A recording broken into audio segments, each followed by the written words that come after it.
আসসালামু আলাইকুম দর্শক, আমরা একটা কোটি চৌমনি পুরাতন মোটরসাইকেলের বাজারে একটা গাড়ি দেখতে পাচ্ছি। মাত্র 70,000 টাকা দাম দেওয়া ডিসকভার, 50 কিন্তু মাইলেজ দিবে গাড়িটা। আপনাদেরকে একটু দেখাই, হালকা একটু আচর আছে, এটা ব্যাপার না। গাড়িটা কিন্তু একেবারে মিয়ে ফ্রেশ। আপনাদেরকে গাড়িটা একটু দেখাই। 125 কিন্তু রেয়ার। আপনারা কিন্তু অনেকে আমাকে জিজ্ঞাসা করেন 125 গাড়ি পাওয়া যায় কিনা। 125 and 35 and 25 কিন্তু অনেক রেয়ার একটা গাড়ি। আপনাদেরকে মিটারটা দেখাই কত চলছে গাড়িটা, কত চলছে মাত্র। এখানে আমরা দেখতে পাচ্ছি মাত্র কত 41 জেনুইন ভাবে চলছে। বাইরের বাড়ি ভাই, গাড়িটা কোন জায়গার গাড়ি ভাই? রানিয়ারা বিষ্ণুপুরের গাড়ি।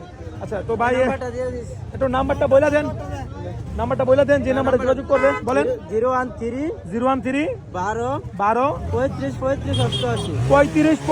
88 এই নাম্বারে যোগাযোগ করবেন। ভাই নামটা দেলোয়ার ভাই। দেলোয়ার ভাইয়ের সাথে যোগাযোগ করবেন এই নাম্বারে। আমি আবার উপরে এই নাম্বারটা আমি আবার লিখেও দিব। ঠিক আছে ভাই, ধন্যবাদ ভাই, ভালো থাকবেন।